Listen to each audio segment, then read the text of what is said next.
After declaring himself the presumptive nominee last night, Donald Trump delivered his first major address on a serious issue, and he did so on foreign policy this afternoon. It was an overhaul in Trump's style and tone, delivered in Washington speak, no less. Before today, though, this is how Trump has often talked about foreign policy. I would bomb out of him. They asked me, what do you think about waterboarding, Mr. Trump? I said, I love it. I love it. I think it's going to lead to nuclear holocaust. We talk about free trade. It's not free trade. It's stupid trade. So that was unscripted Donald Trump. Here's today's Donald Trump, which read from a scripted speech, off a teleprompter no less. A much more measured tone, rarely seen on the Trump stump. There's ISIS. I have a simple message for them.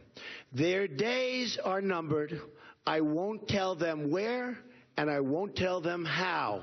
Iran cannot be allowed to have a nuclear weapon, cannot be allowed. A strong and smart America is an America that will find a better friend in China. Our goal is peace and prosperity, not war and destruction.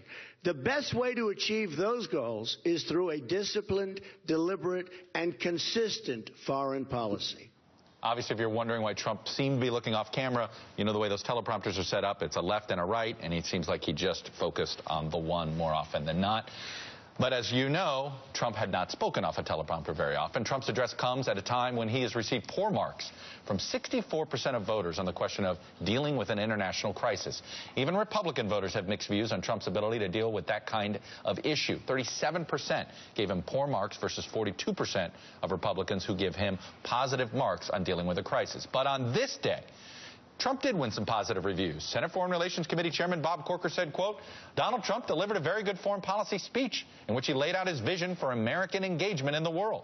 Okay, let's dive in. I'm joined by Max Boot, senior fellow at the Council on Foreign Relations. He was a foreign policy advisor to Marco Rubio and says he'd prefer Hillary Clinton over Trump. Mr. Boot, after hearing, welcome to the show, after hearing Donald Trump today, any second thoughts about that proclamation that you would take Clinton over Trump on the world stage? Not at all, Chuck. This was a standard Trump temper tantrum. It had a teleprompter. That was really the only new element here. It was a typically contradictory, even bizarre performance by Donald Trump. And he was actually attacking President Obama for abandoning our allies. And in the next breath, he's saying he's going to abandon our allies, NATO and Japan and South Korea. He's suggesting that President Obama is not engendering confidence on the world stage at the same time that he's saying he's going to be unpredictable and he's going to have this secret plan to deal with ISIS that nobody knows about. He's saying that he's going to work closely with the Muslim world at the same time that he's going to bar Muslims from coming to the United States. I mean, he was introduced by Zal Khalilzad, an eminent American diplomat who happens to be a Muslim, who would have never been allowed to come to this country if Trump were president. This is not a man who engenders any degree of confidence as a potential commander-in-chief. This is not somebody who should be handed the nuclear codes. And today's speech, I think, just reinforces how ill-prepared he is to deal with the responsibilities of the high office to which he now aspires. Are you concerned that some people just got snowed a little bit by Trump's tone and just said, well, he had a measured tone, so it must have been a better speech? You know, Trump has set expectations so low that if he can go a whole speech without talking about lying Ted or crooked Hillary or, you know, throwing out four-letter words or what have you, people think, oh, my God, he's being so presidential. If this had been a speech given by any normal presidential candidate, it would have been dissected and laughed out of the room because it was so incoherent and so self-contradictory. But people have such low expectations for Trump that he's now being applauded for being quasi-presidential, which he isn't in the least. And he doesn't know what he's talking about. I mean, I had to laugh when he couldn't even pronounce Tanzania correctly. He couldn't read it off the teleprompter. Now, some may watch this and say, oh, well, you know, Max Boot just doesn't like his philosophy on foreign policy. Trump is a bit more of a, if there is a coherent string of thoughts here from Trump, it is that he's an isolationist, he doesn't want to intervene too much, that is the string that sort of ties all this together. So some might say, well, you just don't agree with that philosophy.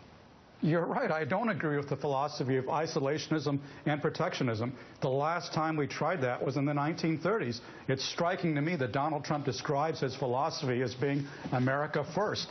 He doesn't seem to realize that was the name of the isolationist movement in the 1930s. That was sympathetic to Nazi Germany, led by Charles Lindbergh. We learned from that disaster. We took a new tack after World War II, and now he wants to head us back towards that failed policy in the 1930s. It would be a disaster for this world. I couldn't imagine Donald Trump as president actually implementing those policies. All right, Max Boot, who I assume you'll be writing speeches for Hillary Clinton pretty soon, right? I am just kidding. I'm not writing speeches for anybody, but I'm not voting for Trump. Max Boot, I appreciate it. Longtime foreign policy analyst. Appreciate you coming.